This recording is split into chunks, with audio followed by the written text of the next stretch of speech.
What do you think of the UFC's the new guidelines where they want you guys to come in at 8% or less of your weight? That's probably fine for you, but I know others, like probably even Uriah, probably wouldn't like that very much. Yeah, I mean, it's a safer approach for the people that are doing the drastic weight cuts. For me, we've had that guideline for wrestling since I started wrestling, so we always had to be hydrated and have, come in not so much overweight, so we didn't want to, cut too much weight. So, like I said, it doesn't really affect me as much. And it's great to, keep people in their own weight classes instead of fighting out of weight class. Right.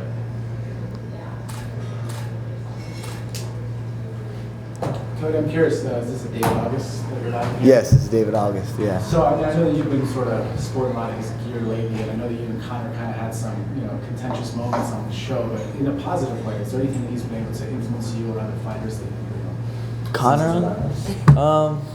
Yeah, I mean, he's doing great. He's, bringing a lot of attention and numbers to the game. And like I said, I never really had hatred for the dude. Or we had our differences on Ultimate Fighter. It was Team USA versus Team Europe. He was shit talking, Uriah and Andre. And I'm not a guy that's going to sit there and just shit talk. You're asking me to do it. I'm more of an action guy. We said our differences, a week later at the pool party in Vegas. So it's all good. And you guys shot together? No, not shot together. We just have the same, David August. So suited up. So. All right. And I'm curious, the UFC just booked Lineker and Dotson to headline a show. Obviously, you were supposed to fight Lineker in Pittsburgh a few months ago. What do you think of that fight? Do you think you'd still like to fight Lineker?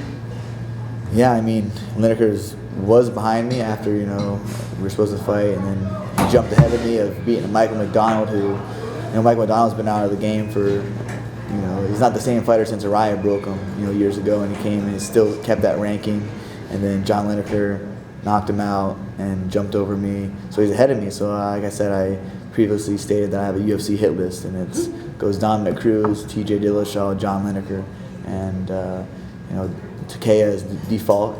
Saturday he's my next opponent this Saturday, and then Dominick Cruz is next on the list. So a guy like Takea, he's pretty defensive. It's a much different style of fighter than Thomas, who you just fought, who leaves a lot of holes open. How did you approach training for the fight against Mizugaki, who's pretty cautious fighter, but obviously a veteran as well? I just take the same approach in training. I work on my skills. I really don't focus on what my adversary is doing. I just work on what I'm going to do. My output, my pace, my pressure, my conditioning. Obviously, I have my coaches look at film. I don't watch film. I don't sit there and break down my fighters. I let my coaches do and just be wary of it in the fight, look for this, look for that, but really mainly focus on what I'm going to do, and that's just, let the leather fly, and when there's openings, capitalize on the openings in there. Why don't you watch film though? I think for me, like if I'll see something, if I watch Takea Mizugaki, maybe I'll look down on him. I have respect for him. He's a veteran. He's been in here since the WC days, but a lot of it he's made his name off being tough, and he's very not super skilled at anything, but he's very well rounded, and he takes people to decisions. So I don't want to overlook him, so I just have my coaches overlook him. I might see something like technically he's not as sound as me, and so I just look at him. He's my most dangerous fight. I don't like to look at film. I just like to think that this guy is my next fight. He's super dangerous. He's tough, and I just going out there that we're both 0-0, and we're going out there, to get our first wins, and we're both hungry. So I don't look at any past fights really. That keeps me motivated.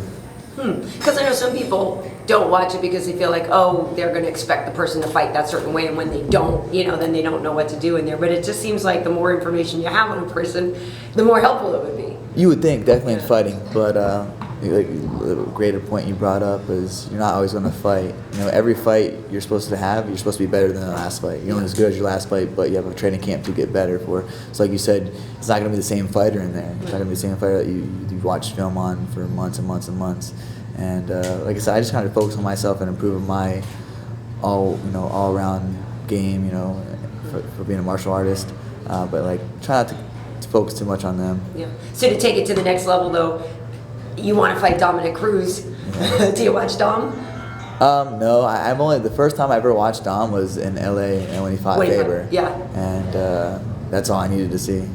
Yeah, that's all I needed to see. So why do you think he's so beatable? Just his style. I mean, he's a smart fighter, and he knows, stylistically it's a bad matchup, my style against his. If you look at him, his head's off the track a lot. I'm super, he uses angles and different kind of angles. I use more precise, technical angles. I stay sharp, and when he throws his punches, his chin's exposed, his head's out of lane, and I'll be able to find that I'm very accurate, and that's all I need to see. There was just that one fight live that just gave me the confidence, knows that I would knock him out. Because he likes to say, even if you have the power, by the time you throw it, he won't be there. Is really kind of. Yeah, that's what he goes off of. But he's never fought a fighter that knows how to cut off the cage, that has footwork like I have footwork, that can bring my punches and my feet together where I'm in a balanced state. That's what he does. He gets these fighters reaching for him, going for him. Then he capitalizes on taking them down and getting point fighting. He's a point fighter, so he. Be up on the cards, and he'll see him getting him moving, running, doing that erky jerk move, and then he'll get an emotional fighter trying to take your head off, and then he capitalizes on taking him down, not to hold him down, just to score the points and get back up. And that's where he is really great at in that. But a lot of those fighters overextend and expose their their legs for the takedown. I stay when I punch, even with power, I don't overextend. I stay in position to be able to be offensive at all times throughout the fight. So you think he was point fighting with Uriah then? I think so. Yeah. I mean, you had Uriah hurt, and you couldn't finish him. Uriah is as tough as they come, though, and as great a shape as they come. Like I said, world class. That guy has world class cardio and just mental toughness and physical toughness. But I think he definitely point fighted favor. That's all I needed to see. It was just that one fight live, and gave me the confidence to go in there and just stay on the path that I'm on. And that fight will, open up, and here it is. He's talking about fighting me. Another thing is, he say I'm riding Uriah Faber's coattails, but really, Dominick's riding my coattails. I'm the one that's in the media getting talked about the most, so he wants to jump in there and try to steal my thunder and say, I want to fight Cody. He's got tattoos and he's got a hard part and he thinks he's tough, so he's going in the media trying to steal my thunder. So really, he's riding my coattails. Has the UFC told you that is the next fight if you beat Mizugaki? No, they haven't. We haven't discussed that. But I feel like I deserve the title shot with a knockout over Takea. Like Dominick, he's backtracks on his words. How he says, after he beat TJ in Boston, he said there's no rust. There's no rust. I don't believe in rust. But if you go back to the previous fight before that, he fought Takea Mizugaki, but he sat on the sidelines and ran his mouth how he's the best fighter in the bantamweight division. That's his title. But then he had to have a warm-up fight with Takea. So he went out there and smashed Takea. Got I think that might have been his only finish of his career in the past, decade he's fought. He got his title shot. So what's to say that I'm going out there and knocking these guys out with my third straight first round knockout? And like I said, the fans are behind it. He's asking for it. I think that's a fight that needs to happen after Takea this Saturday. You've only been in the UFC, for 4 fights at this point. You've sort of been really fast-tracked when you've already headlined a show and you're here doing media obligations. Why do you think that has been the case? I guess it has a lot to do with just hard work, dedicating myself, believing in myself, and going out there and performing. Really, it's a performance base that all this stuff happens, and I'm just happy that I'm able to go out there and deliver performances. You're going to headline the FS1 portion of the card, which I think Uriah was the first guy to sort of outline that was the really ideal spot to fight. Did he encourage you to take this spot on the fight card? Oh yeah, we were super excited to be on the undercard of a huge card with Diaz and McGregor. Like I said, I come from a blue-collar town. A lot of people, really don't have the money to be able to buy the pay-per-view. So, and that's all over the United States too. So I would love to fight for free, and more people to see that. I was a kid and grew up in kind of the same town that you were growing up in. Here I am now, so just kind of appreciation fight for him. When TJ left Alpha Male, do you think it created a vacuum for the heir apparent of the gym to favor that you are now filling in? Is that a feeling that is in the gym? What's your question? Like when TJ left, he was kind of seen as the heir apparent to favor, as the face kind of Alpha Male, and now that he's gone, did that create kind of like a position where you have now ascended to be the heir apparent, or I think when I always came out there, like I was, cool with the guys and worked hard, and they brought me in just because of my hard work, and then I went out there and fought and was knocking guys out, and finally got into the UFC.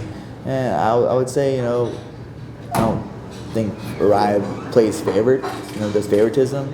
he likes guys that go in there and dedicate their life to being the best fighter, training inside and outside of the octagon. So I think that's what TJ did. He was dedicated, he worked hard. Like me, I went out there and all I needed was a foot in the door. I knew once I got to Team Alpha Male that I would make all my dreams come true. Do you feel like you're getting a lot more support now that you're ascending, kind of like the support that he might have gotten when he was there and he was being, I would say so, a push. You gotta be, if some of my friends are doing good, my squad's doing good, I'm gonna push them too. I'm like, man, this guy is a killer.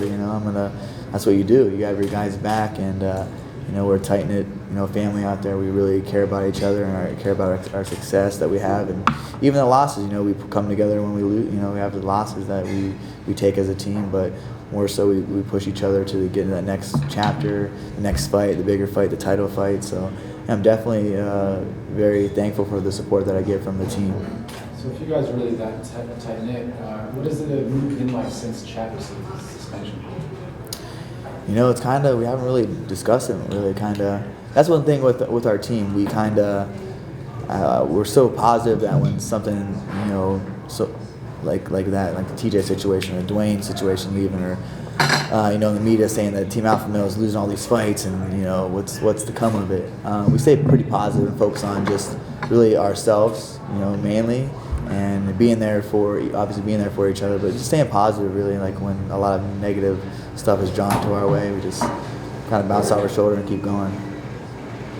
Have you felt the UFC get behind you promotionally? They don't bring us everyone out here for these, media lunches. You've already headlined a card. Have you felt that?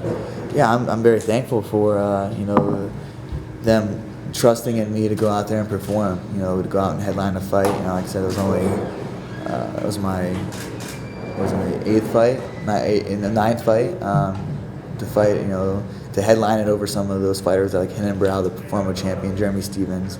So I'm definitely thankful for the push that they're giving me, but it's not by coincidence. I'm out there performing. I'm going out there and stealing the spotlight, making sure that when a lot of fighters, they give that spotlight, some of them don't perform to that way.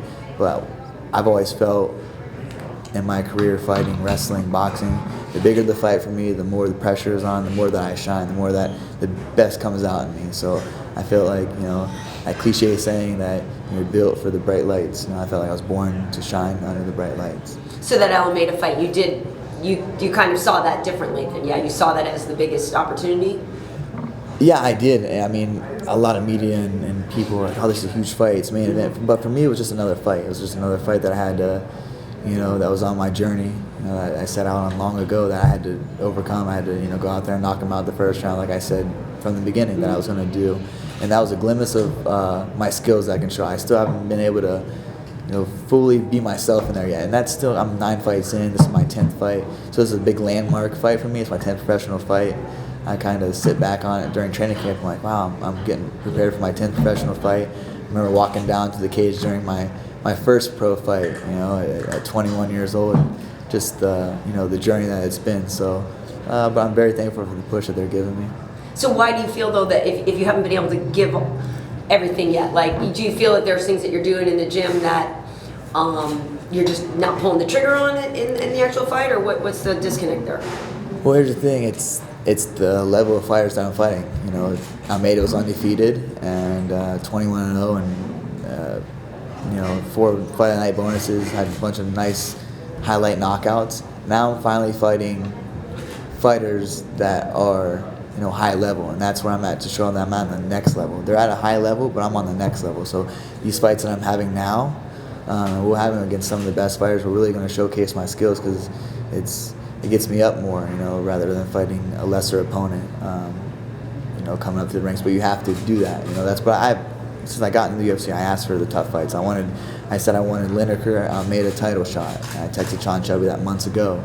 Lineker failed to, show up in the fight in February, and sent his fellow countrymen in there, Augusto Mendez. I had to, take care of my responsibilities there. And I made a fight next, ended up knocking him out in the first round, and now it's, Takeya Mizugaki. That's my opponent, and next will hopefully be Cruz. So. Do you see yourself in the future being on that McGregor level those $1 million, paydays, those big main event? I'm gonna be on. Yeah, I feel like I'm gonna be on my level. A lot of I come in a suit and have the same tailor as him. Like he's not the he might be the first one that's doing this and the first one that's got the suits and looking sharp. But as being compared to him, I feel like I'm gonna be better than him. I'm gonna be a better McGregor. I'm gonna be the American superstar. He's the Ireland superstar.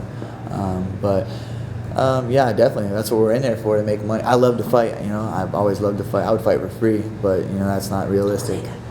Yeah, I fight for free, but yeah, obviously I want paid. And so yeah, those big paydays, that's what I'm coming for. And thankfully that Conor is making it, paving that road for some of us young players that are coming up and having the same dreams. Has there been any changes for you since the purchase of the UFC? No, not that I know of. Yeah, I mean it's still fairly new and just getting into my next fight, and really I really just focus on myself. Like I didn't even know the UFC sold until I think it was like a week later, until after. And I texted Lorenzo and Dana and told them congratulations on it's great. They bought it for $2 million and sold it for $4 million. And just $4 billion. $4 billion. Yeah. So just I remember watching the UFC in the beginning and seeing those guys. It's great that the sports is taking off where it's at and where it's going to go from here. Well, with William Morris being so big as well, it seems like what Mark's talking about, getting pushed and stuff. This is the time for you to have your people, ask them for more and really try to make an impact. I think. Yeah, definitely. It's like I said, I'm very excited for the future and where that's going to go. But really, all that I have to focus on is just winning the fights, and that's going to open up doors, and then other things will come. So my main focus is just training, making weight, and fighting for right now. Speaking of super fights, Dominick Cruz had mentioned that he would be interested in possibly McGregor or Aldo. We're seeing this more and more now. Do you feel like that's the way the sport is moving, that it's more storyline based rather than rankings? If that's the case, then I should definitely get a title fight. If it's not going off rankings. I think rankings are bullshit. I wasn't ranked in the top 15 and fought the 7th ranked guy and got ranked 7th. And same thing, Brian Caraway's ranked 4th. McDonald was ranked, whatever he was ranked, and had 2 years layout. Rafael Sensao. All these guys, these rankings to me don't really mean nothing. Like, I'm obviously set on being the champion. That's all that matters to me. But the super fights are great for when you wipe out your entire division, and Dominick hasn't yet. So I don't think that he should be talking about going up and doing super fights when he still has a young, hungry lion, undefeated, climbing the ranks, coming for his title. Smash me and then go talk about a super fight with someone else. But in his, defense, he goes and fights me. He loses everything. He loses the legacy that he built as a bantamweight champion. He's beaten every bantamweight. He's beaten every alpha male that he's fought. But I'm a different alpha male than he's ever faced. And I'm ready to showcase my skills when that fight presents itself. But he's looking to not fight me. Like I said, he's a smart guy. He breaks down fights for Fox. And his fight IQ is pretty high. Stylistically, he knows it's a bad matchup for him. So does his coaches. It's also been mentioned that he might be becoming a commentator at some point. He hinted at that. Do you think he'd make a good commentator? I think so. He talks. He's got a good mouth on him. But like I said, he's going to have to take some time off after we fight and make sure his jaw's okay. Did you look for him after UFC 199? I remember back in the press room. Yeah, I did, but he was running with his belt so fast. Yeah, I was like, oh yeah. So we were holding on to it, taking as many selfies as he can with it. Did you say something to him, or? No, what happened was we were in the tents in the medical, and I didn't even know he was over there. I just went over and talked to Faber, and just say good fight, man. It's all good. You're a warrior. What do you say after a fight? It's like that. And then Dominick we kind of came out the tent the same way. He was in the other tent, and kind of just looked at me, and we locked eyes, and his boy was holding the belt, and he grabbed the belt and held it and staring at me. I'm like, right. His eye just hey, it's good, man. Keep that polish for me. And he started talking shit about tattoos and whatnot. Just sounded like a high school, a jealous high school kid. So I just said keep it polished, and he said something about running. He said you have to wait in line. So I was like, I'll run up there right now and smack it right out of you. And then I got ushered out and went back to my seat. That was it though. So then he wanted to act like he didn't know who I was in the press conference. Act like I said I was what did he say? New kid from the block. He said he didn't know who he was, but 2 days earlier he was on Twitter, trying to start a Twitter fight with me, and talking about how it was just, I don't know, he just backtracks on his words, and he's good at getting under people's skin. A less emotional fighter, that had these faced before. I'm mentally sound, physically sound. He's not faced anyone like me on those scales, so I'm prepared for his banner. I like that. I enjoy it. It fuels the fire for me and gets me up. I remember everything that he will say, and I'll make him eat every word. He's a champion at arguing. Like, Yeah. I'm just telling you by experience. Like, I it's see a that. sport for him. Yeah, he enjoys it. I enjoy it. Like, okay, we'll go back on Twitter, back and forth. He blocks every one of my fans that talk bad about him or says something to him, and it's like, me, I don't care. I never block anybody, to be honest. I don't care what the people say. I believe what I'm going to do, and that's when that fight presents itself, I'm definitely going to make sure that his jaw's wired shut. TJ is still pretty cool with a lot of the guys. Like Alpha Male still does the stud show radio once in a while, but you're not cool with them. You're not. Why is that? Loyalty. I've always been brought up on loyalty, and a lot of behind the scenes stuff that I'll keep off that. But like I said, he's on my hit list as well, and he's super close with some of the guys, which is, I'm not really cool with that, but they've had their friendship built, for those years, so you can't take that away from him. But it's just weird that he tries to be a part of something that he left. It's like, I don't know. For me, it's silly to me that he would leave. That he would leave, and the way he left, the way he told us that he's all with us. I remember vividly having a conversation with him and Faber, and after the tough show, and McGregor was saying all this stuff. And you were defending him on that show. I really wasn't defending him. I was really defending Faber about